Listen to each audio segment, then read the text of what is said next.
ये उस मखसूस नस्ल के तजुर्बात पर मबनी है जिसने सादगी से भरी पुरानी दुनिया और आज की तेज तरीन डिजिटल दुनिया दोनों के दरमियान एक पुल का किरदार अदा किया है। हम इन मुशाहिदात को समझने की कोशिश करेंगे जो बताते हैं कि वक्त के साथ हमारे इंसानी राब्ते और मुआशरती जिंदगी ने कैसे कलाबाजी खाई है। तो चलिए बगैर किसी ताखीर के सीधा इस तहरीर के गहरे पैगामात की तरफ चलते हैं। शुरुआत ही में इस तहरीर का बुनियादी ख्याल एक बहुत ज़बरदस्त मवाजने से वाजे किया गया है। ज़रा तसव्वुर कीजिए, एक तरफ वो वक्त था जब शाम होने पर गली से घर बुलाने के लिए माँ की ऊंची आवाज़ आती थी, और सच पूछिए तो ये आवाज़ बजाते खुद मोहब्बत और एक गहरे ताल्लुक़ की निशानी थी। और दूसरी तरफ आज का दौर देख लीजिए, जहां इस जानदार इंसानी आवाज़ की जगह स्मार्टफोन की एक बेजान बिप या नोटिफिकेशन ने ले ली है। ये महज दो तरीकों का फ़र्क नहीं है, बल्कि ये इस बहुत बड़ी तब्दीली की तरफ इशारा है जो हमारी रोज़मर्रा ज़िंदगी के रवैयों में आ चुकी है। और इसी तब्दीली को समझाने के लिए मुसन्निफ़ एक बहुत ही गहरा दावा करते हैं। वो कहते हैं, जिन्होंने असली बचपन जिया, वो बचपन जिसमें मोबाइल नहीं थे मगर सुकून बहुत था। मतलब यहाँ असली बचपन के तस्वुर को बड़ी खूबसूरती से मोबाइल फ़ोन्स की गैर मौजूदगी के साथ जोड़ा गया है। इस तहरीर के मुताबिक डिवाइसेस का ना होना कोई महरूमी हरगिज़ नहीं थी, बल्कि दरअसल ये वो खला था जिसे एक ख़ास किस्म के सुकून ने भर रखा था। ये बात हमें ये सोचने पर मजबूर ज़रूर करती है कि क्या उन चमकती स्क्रीनों ने वाकई हमसे वो पुराना सुकून छीन लिया है। अब सवाल ये है कि इस असली बचपन और सुकून की अमली शक्ल क्या थी। देखिए, ये वो वक्त था जब बच्चे आज की तरह बंद कमरों तक महदूद नहीं होते थे। गलियां ही उनके मैदान थे। गंचे, लट्टू, पतंग, छुपन छुपाई और क्रिकेट, ये रिवायती खेल उनके लिए महज खेल नहीं थे, बल्कि ये उनकी जिंदगी थी। बच्चे धूल मिट्टी में गिरते थे और हंसकर कपड़े झाड़ते हुए दोबारा खड़े हो जाते थे। ये महज जिस्मानी खेल कूद नहीं थी, बल्कि ये जिंदगी की मुश्किलात का सामना करने की एक कुदरती और शानदार ट्रेनिंग थी। और अगर हम इन गलियों से निकलकर खानदानी ताल्लुकात की बात करें तो गर्मियों की छुट्टियों का सीधा सा मतलब नाना नानी या दादा दादी के घर जाना होता था। इस सादा से अमल को इस तहरीर में जन्नत से तजवीज़ दी गई है। ज़रा सोचिए, आजकल के महंगे फॉरेन टूर्स से कहीं पहले बुजुर्गों का घर ही सबसे बेहतरीन और पुरताइश छुट्टी हुआ करती थी।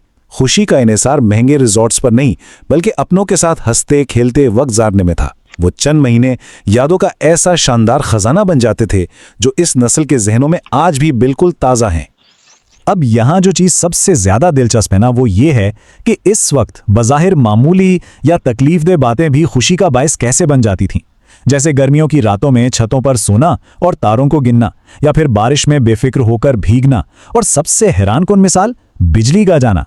आज बिजली चली जाए तो हम सब झुंझला जाते हैं, लेकिन इस दौर में जब लाइट जाती थी तो पूरा खानदान एक ही जगह अक्सर सहन में इकट्ठा बैठ जाता था। ये वो मौका होता था जो खानदान वालों को एक दूसरे के करीब लाता और रोजमर्रा की दौड़ धूप को रोककर ढेरों बातें करने का मौका देता था। इन तमाम खूबसूरत तजुर्बात की बुनियाद जिस एक चीज पर रखी गई थी, तहरीर के मुताबिक उसे बजा तौर पर सब्र का दौर कहा जा सकता है। आज के दौर में हमें हर चीज बस एक क्लिक पर और फौरन चाहिए, जिसे हम इंस्टेंट ग्रेटिफिकेशन कहते हैं।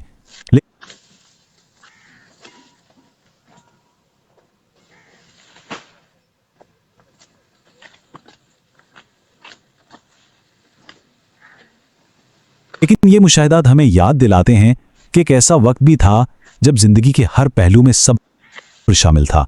और मजे की बात यह है कि ये सब्र कोई बोझ नहीं था, बल्कि जिंदगी का एक लाजमी और आम हिस्सा था। और इसी इंतजार के अंदर एक खास किस्म का मजा और कदर छुपी होती थी। इस सब्र के दौर में वक्त का एहसास कैसा था, उसे कुछ यूं समझा जा सकता है। मसलन कैमरे से खींची गई एक तस्वीर देखने के लिए पूरे रोल के खत्म होने और फिर उसे दुकान से धुलकर आने का कई दिन तक इंतजार करना पड़ता था, या फिर दूर दराज बैठे अपनों के खतूत का हफ्तों इंतजार करना। और सबसे बड़ी बात तो ये थी कि टीवी पर अपने पसंदीदा कार्टून या ड्रामे की महज एक किस्त देखने के लिए पूरे एक हफ्ते का इंतजार करना पड़ता था। इस सच्चे इंतजार ने उन चीजों की कद्र में जो इजाफा किया था, वो आज की फौरन मिल जाने वाली दुनिया में कहीं खोसा गया है। और अगर इस दौर की टेक्नोलॉजी पर नजर डालें तो वो बिल्कुल मुख्तलिफ और एक खास कशिश रखती थी। ये टेप रिकॉर्डर, ऑडियो कैसेट्स और वीसीआर का दौर था। ये वो चीजें थीं जिन्हें हाथ से छुआ जा सकता था और बहुत एहतियात से रखा जाता था।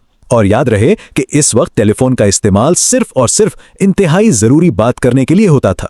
वो राब्ते का जरिया तो जरूर था, लेकिन वो लोगों को आज के डिवाइसेस की तरह हर वक्त एक दूसरे के साथ जबरदस्ती मुंसलिक नहीं रखता था। इंसानों के पास अपना जाती पुरसुकून वक्त मौजूद था। लेकिन फिर जैसा कि हर कहानी में एक मोड़ आता है, इस बयानिए में भी तेजी आती है। वक्त ने अचानक एक बहुत बड़ी और फैसलाकुन करवट ली। तहरीर के मुताबिक खास तौर पर साल 2000 के बाद हालात इतनी तेजी से बदले कि सब कुछ पीछे रह गया। टेक्नोलॉजी ने इंसानी जिंदगियों में इस कदर तेज रफ्तारी और जबरदस्त तरीके से कदम रखा कि हमारे माशरे का नक्शा ही मुकम्मल तौर पर तब्दील होकर रह गया।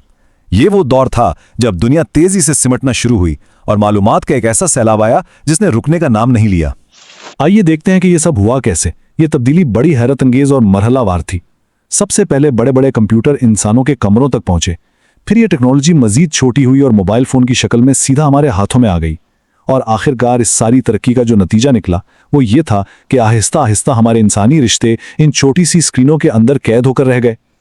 तहरीर का ये नुक्ता बहुत अहम है कि टेक्नोलॉजी जितना हमारे जिस्म के करीब आती गई, हम एक दूसरे से उतना ही दूर होते गए। और इसी जबरदस्त तब्दीली ने आज के दौर के सबसे बड़े तजाद या पैराडॉक्स को जन्म दिया, जिसकी तरफ तहरीर बड़ी गहराई से इशारा करती है। आज की नस्ल के पास वो तमाम मादी चीज़ें, सहूलियात और मालूमात मौजूद हैं जिनका माजी में कोई तस्वुर भी नहीं कर सकता था। लेकिन इस सब के बावजूद एक चीज़ जो हमारे हाथ से बिल्कुल निकल चुकी है वो है वक्त। ये वाकई एक